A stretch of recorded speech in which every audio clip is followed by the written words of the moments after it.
Hey, welcome back to this week's episode of Sorority Chat. What we're going to talk about this week is a topic that has come up quite a bit in recent discussions with clients and potential clients, and that is how design boards can enhance your fundraising efforts.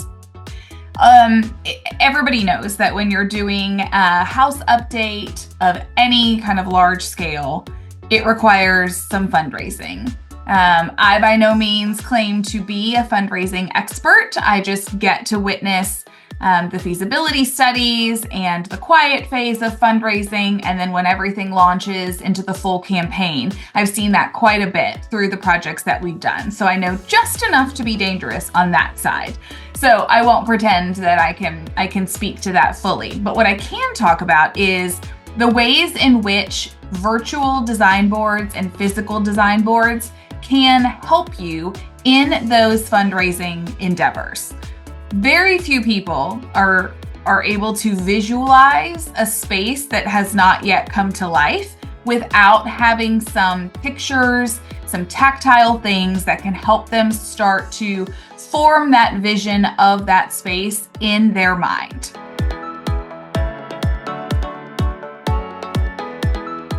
Let's, start at the beginning. If you're doing a major renovation or a new build and all of that fundraising is required, this is certainly a specific example where your visuals are going to come in handy. So typically the architect will do some schematics for you on the front end that help in the early phases of fundraising, and then you can move from there into more specifics with your design team. So once the design team has made the selections for you, your board has approved it, then the design boards can be shared with local alumni, national alumni, anyone that you're reaching out to get fundraising donations from. So when I say selections, if you're not familiar, this could cover everything from lighting to fabrics to wall decor. And it's not about it just being pretty stuff or a pretty picture. You really want these folks to be able to envision themselves in the house, like how they could have enjoyed it during their college days, or how they will enjoy it when they come back for homecoming, how their children might enjoy it as active members. So we're really trying to get people to visualize themselves here and bring the vision to life, because it is just a two-dimensional representation of the future space at this point. We also want to tap into some emotions for your alumni, for everyone involved, really. So what we want to do is make sure that the design for the room and the boards representing that design, that they showcase chapter values. That can be a very powerful emotion for alumni. It can bring back some nostalgia. It reminds them of the connection they have to the organization, why they got involved, why they stay involved, and why they might want to assist financially with this project. So, let's think about the way, if your chapter colors are blue, think about the way a beautiful rich blue in a fabric that is on the design board might bring to mind for these women the chapter colors, or a piece of artwork that subtly nods to your sorority symbols or founding principles. All the ways that these things can be woven into the design so that it can evoke some emotion from the people that you are going to and asking for financial support. Those details really act as a bridge for what it is now, what the space is now, I should say, to where you are going.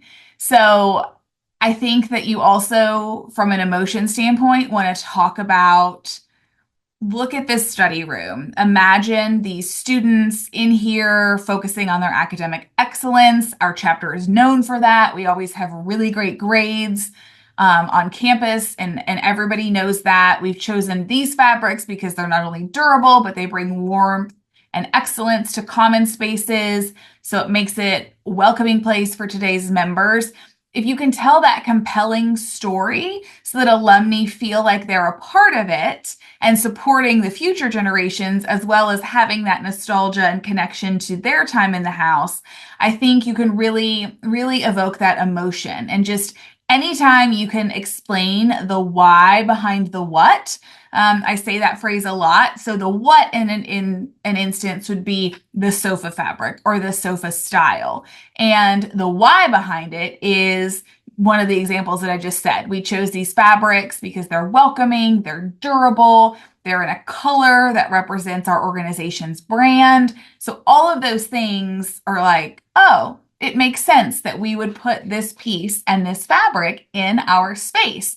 And so it really starts to click with people. And then they're like, I want to be a part of that. I want to help them out as they're going through this major renovation or new construction project.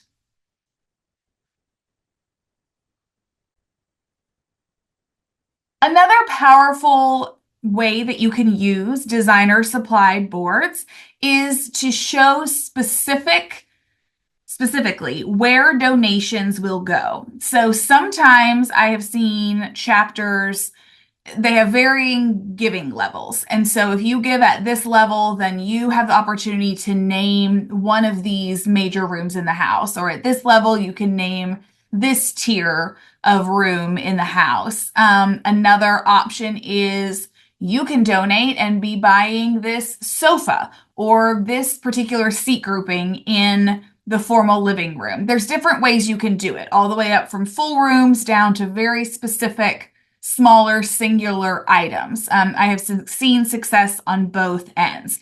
And, I keep talking about going to alumni, but if your project maybe isn't a major renovation or an addition, perhaps it is sprucing up, redecorating, redesigning one or two rooms in the house, then you might be going to the parents club. I've been involved in a number of projects where the board goes to the parents club and says, hey, we're updating this space for your child. What would you be willing to donate? Or would you be willing to donate X number of dollars because it would cover this seat grouping? Or at this level, you would be covering this whole room and giving all of these benefits to the active members that are in the house. So I wanted to just take an aside for that and talk a little bit about the Parents Club as well. But regardless, back to my initial point, just the more that you can show specifically what dollars are going to, the easier it is to engage your audience. When things are very intangible, they're very abstract, they don't understand, okay, well, if I give you $3,000, is it just out there in the abyss? What did that go to? They feel better when they know when they come back to the house, they can say, I bought the pieces in this room, or hey, that plaque is my name. I'm so proud to be a part of this house and to have gotten to name the dining room or the chapter room. So those specifics really help people be more deeply invested and understand the long-term impact of the giving that they have done. And a design board, all that does is give them that visual to understand. And like I said a minute ago, bridge that gap from where the space is now to where it's going to be in the future and what it's going to look like and how it's going to be used.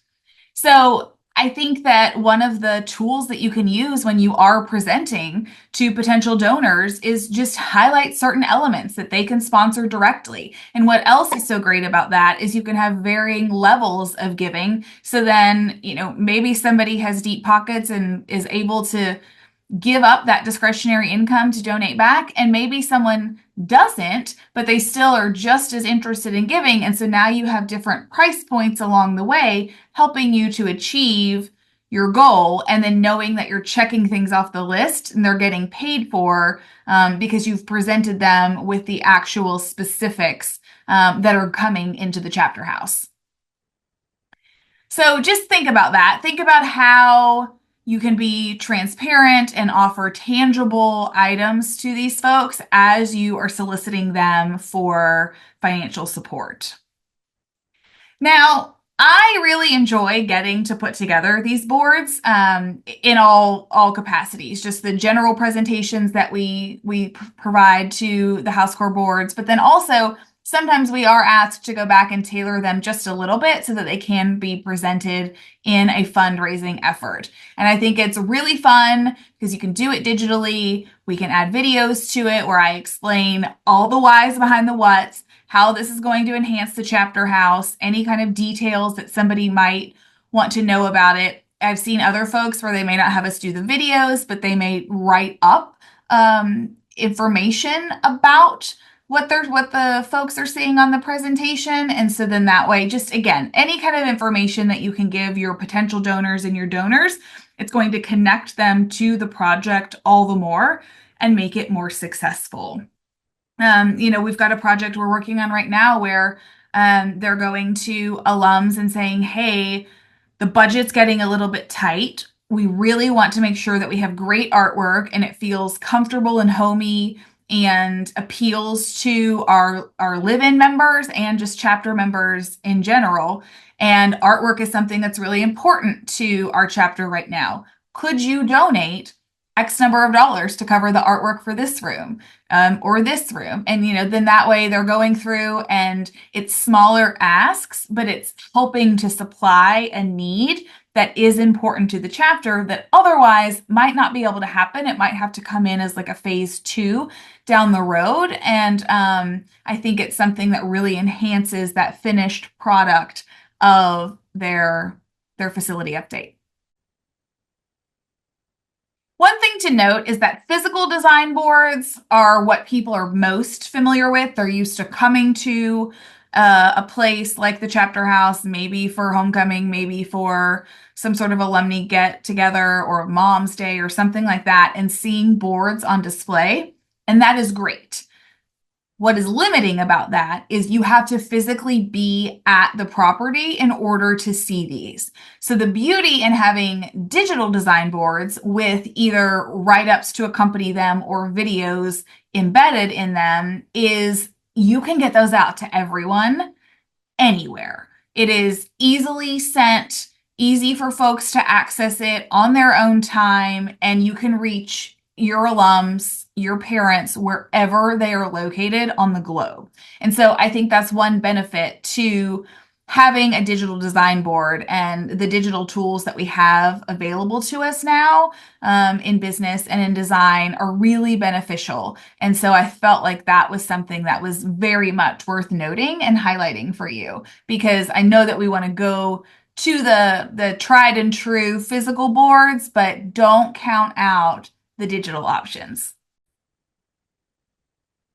So to sum it all up for you, professional design boards bring vision, emotion, and specificity to your fundraising efforts.